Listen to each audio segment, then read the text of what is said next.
Welcome to SCOTUScast, RICO and Extraterritoriality Edition. Thank you for tuning in. On March 21st, 2016, the Supreme Court heard oral arguments in RJR Nabisco, Inc. v. the European Community.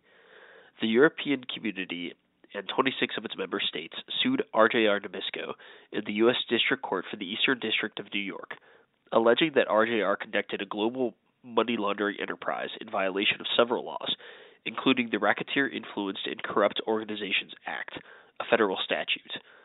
The alleged RICO enterprise involved the importation of illegal drugs into European countries by Colombian and Russian criminal organizations, with RJR helping to launder their drug money through a cigarette import-purchase scheme. Applying a presumption against extraterritorial application of federal law, the District Court dismissed the European Community's civil RICO claim. The U.S. Court of Appeals for the Second Circuit vacated that judgment and reinstated the RICO claim, however, concluding that various alleged predicates for RICO liability had been intended by Congress to apply extraterritorially, and that other offenses asserted sufficiently important domestic activity to come within RICO's coverage. The U.S. Supreme Court granted RJR's subsequent petition for writ of certiorari on the following question: whether or to what extent RICO applies extraterritorially. To discuss the case, we have Richard A. Samp, who is Chief Counsel at Washington Legal Foundation. As always, the Federalist Society takes no position on particular legal or public policy issues. All expressions of opinion are those of the speaker. And now, Mr. Samp. The RJR Nabisco case is really a quite important tort reform case. The federal anti-racketeering law, RICO, includes a very powerful private right of action, and it has been broadly used in this country to essentially turn what are routine business disputes into claims that one's opponent is a racketeer, and of course, the reason that people who are plaintiffs enjoy bringing cases under RICO is that it has such powerful tools attached. In particular, it allows for treble damages, and it also allows for recovery of attorney's fees to prevailing plaintiffs. So the question in RJR Nabisco is, RICO already applies here in the United States. Can it be used to cover foreign disputes, so that if you are involved in a business dispute in Europe, can you sue your opponent in the United States under RICO and take advantage of the powerful tools that are part of RICO? Now, the issue of extraterritoriality of U.S. laws has been one that has been litigated heavily over the last 50 years or so.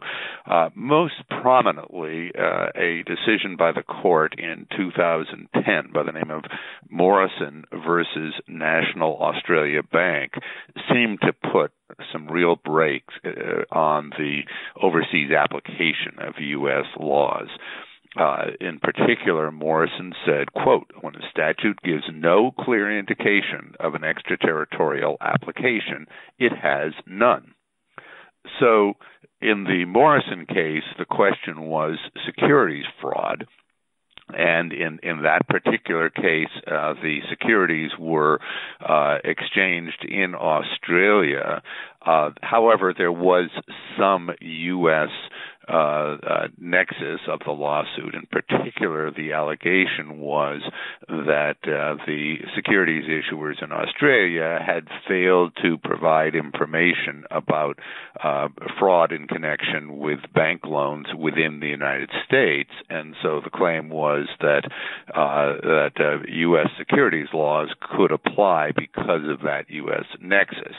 And so what the Supreme Court did in the Morrison case was to establish a focus test. It looked at what is the focus of the statute at issue, and what the court determined in Morrison was that the focus of Section 10b is the trading of securities, and that really the bank fraud in the United States was not the principal focus, and therefore, if you look at that focus, which was activity in Australia, the securities laws would not apply there unless there was something in the securities law that gave a very clear indication of extraterritorial application. And because there was no such clear application, the Supreme Court dismissed the claims.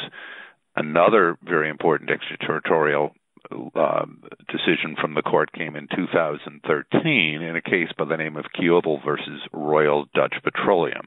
That case involved the Alien Tort Statute, which provides a right of action to aliens for torts in violation of the law of nations. And what typically has happened is that human rights groups have filed ATS suits against United States corporations based on their overseas activities. Typically, the claim is that the host foreign government has violated the human rights of some of its citizens, and that the U.S. corporation, by virtue of its support and tax revenues that it provides to the foreign government, has in some way aided and abetted these violations of human rights. And the Kiobel case pretty much shut the door to those kinds of lawsuits. The holding was that nothing in the ATS indicated that Congress had intended to have lawsuits under the ATS cover overseas activities, and therefore the presumption of Morrison applied. So that brings us to the RJR Nabisco case, which was argued yesterday.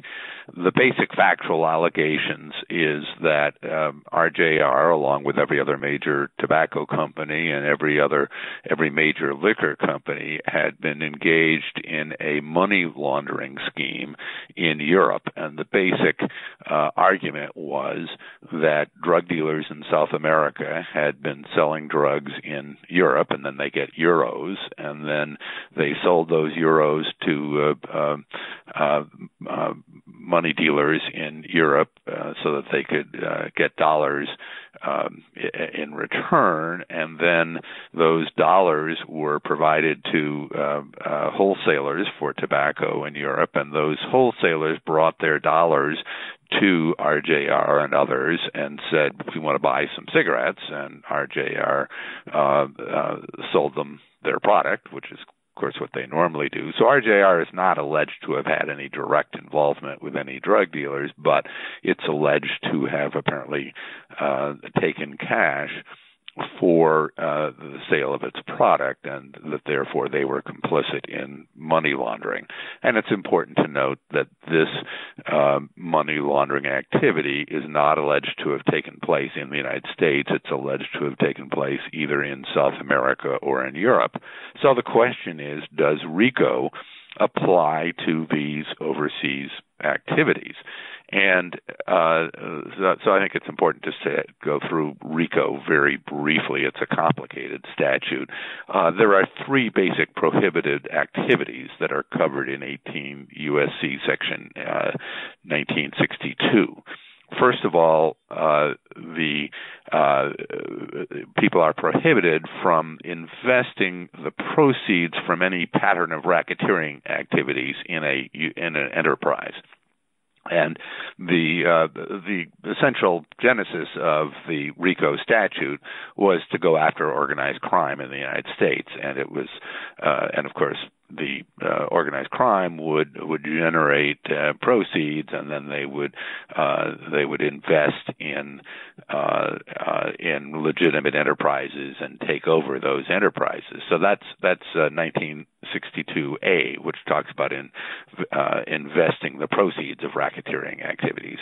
1962B prohibits acquiring or maintaining control in an enterprise through a pattern of racketeering activity. And 1962C prohibits the conduct of that very same enterprise through a pattern of racketeering activity. Now, the pattern of racketeering activity is a defined term. Basically, it means that you have committed two or more criminal acts from a long list of federal and state laws that are included in RICO. And in this country, the most commonly used predicate acts are wire fraud and mail fraud, because obviously if you're accusing your opponent in a business transaction, a business litigation with fraud, there's going to be mail fraud or wire fraud. And so it makes it very easy to allege at least two acts of mail or wire fraud and to call your business dispute a racketeering activity and to sue under RICO. Now, the principal enforcer of RICO, of course, is the United States government. It has broad powers to go after organized crime and anybody else who has violated RICO and to get an injunction against it and to take the proceeds of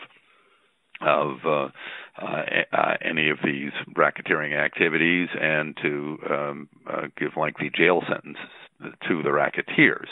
There is also, however, a private right of action that is created under RICO, and that is Section 1964C. That particular provision says that any person, quote, injured in his business or property by reason of a violation of Section 1962 has a private right of action. Now, nothing in RICO explicitly says one way or the other that RICO itself applies extraterritorially. So I think there's a pretty strong argument that RICO does not apply extraterritorially, applying the presumption that was created in the Morrison case. However, it is true that if you go through the hundreds of predicate acts that are covered under RICO, some of them, such as money laundering, do explicitly apply extraterritorially. So the plaintiffs in this particular case are claiming that that RICO applies extraterritorially to the extent that any of the predicate acts that were committed apply extraterritorially. Interestingly, the plaintiff in this particular case is the European Union, and the original claim that they made was that by virtue of this racketeering activity, the various European governments lost tax proceeds. This case was originally filed in the year 2000, but the court said no, under the general revenue rules, you can't sue in the United States courts for the collection of revenues in this way. So the European Union then amended its complaint, and now their claim is a number of our member states are in the business of selling tobacco, and in some unspecified way, these state enterprises were damaged in their business model by the fact that RJR was able to sell the cigarettes in the manner that it did. Every other one of the plaintiffs, both in the liquor industry and in the tobacco industry, has settled the case, so it is only RJR that is still in court. RJR won its case in the district court on the grounds that there was no extraterritorial application of RICO. The Second Circuit reversed. It said that, yes, RICO does apply extraterritorially to the extent that its various enumerated crimes do apply do themselves apply extraterritorially, and, for example, money laundering does apply extraterritorially. So the case was granted cert. It was granted cert before Justice Scalia's untimely death, so that's perhaps one less vote that RJR has for it, and the case was argued yesterday. And the principal argument, not surprisingly, of RJR is that the focus of RICO is on activities here in the United States. And the question really comes down to, is the focus of RICO the enterprise that is being corrupted by the racketeer, or is the focus the racketeering activity and the pattern of racketeering activity? If it is the former, and you have to focus on the enterprise itself, then pretty clearly RJR is going to win, because the enterprise involved in this country, the money laundering, the enterprise involved in this case, the money laundering scheme, it took place entirely outside of the United States, and certainly there is nothing in RICO that would suggest that Congress intended this statute RICO to apply to overseas enterprises.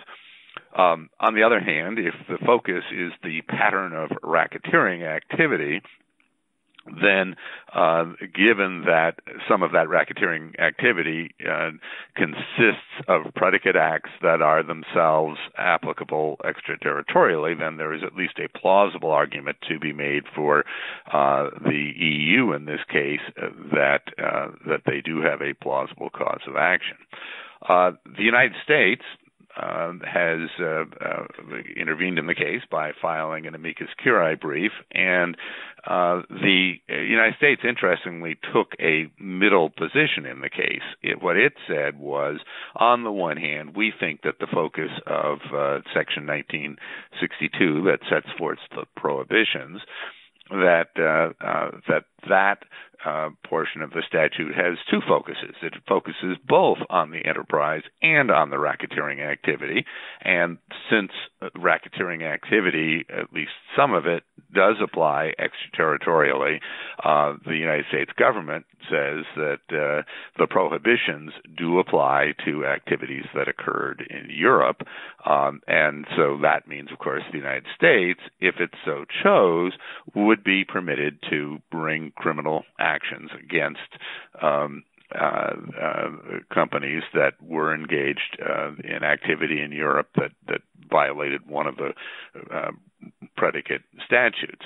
But on the other hand, what the United States says is that we agree with RJR that when you turn to the private right of action created by 1964C, the answer is different.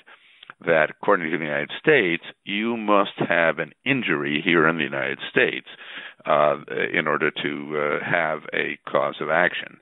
1964C creates a private right of action for somebody injured in his business or property, and nothing in Section 1964C gives any indication of extraterritorial application of that injury requirement, and therefore the United States says that in the absence of any real evidence that there was any injury to anybody here in the United States, that the decision of the Second Circuit can't stand.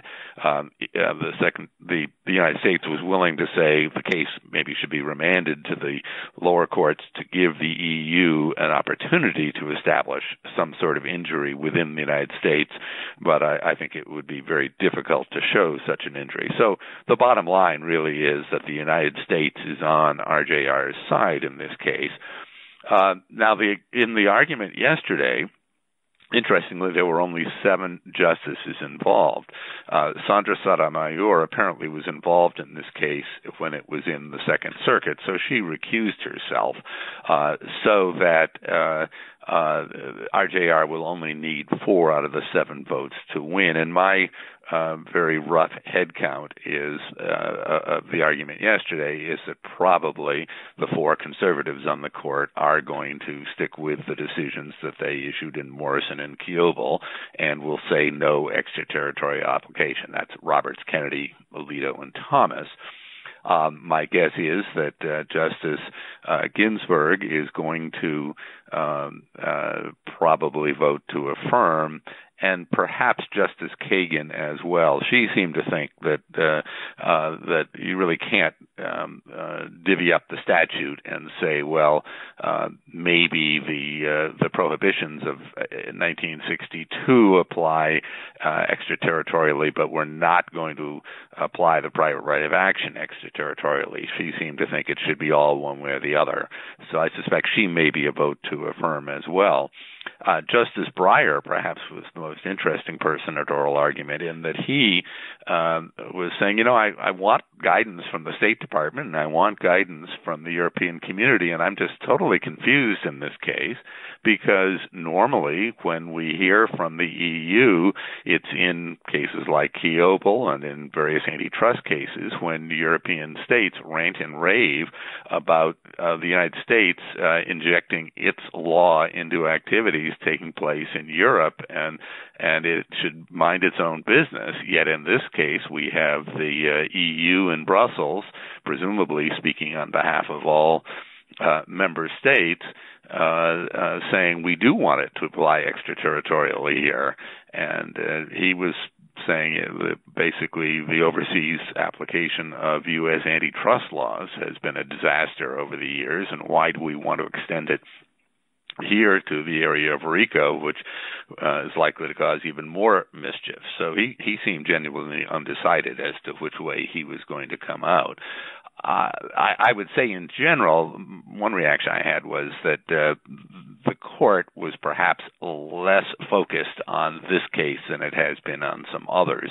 On yesterday morning, the 10 o'clock argument was a very hot bench. The court was arguing heatedly about redistricting standards and whether the Virginia congressional redistricting had been a illegal racial gerrymander or whether it was a mere partisan gerrymander, and the court was very actively engaged in that case, and I think that they were perhaps had used up a lot of their energy by 11 o'clock, and there was not a lot of interest in the case, and all of the attorneys were allowed to argue for extended periods of time without interruption, so that makes it a little bit more difficult to predict how the court is going to rule. But I don't think that merely because the court was perhaps somewhat less interested in the fine points of RICO, we shouldn't interpret from that the case is not important. I think it is highly important. I think that if the Second Circuit is affirmed, you're going to see many more cases of this sort filed, and while RICO has always been a problem domestically, I think you'll find that RICO will become even more of a problem in the future once people in Europe begin to catch on that they could bring their business disputes here to the United States and take advantage of the treble damages award. Thank you for listening to this episode of SCOTUScast. For more episodes of SCOTUScast, as well as audio and video of past Federalist Society events, please visit our website at www.federalistsociety.org/multimedia.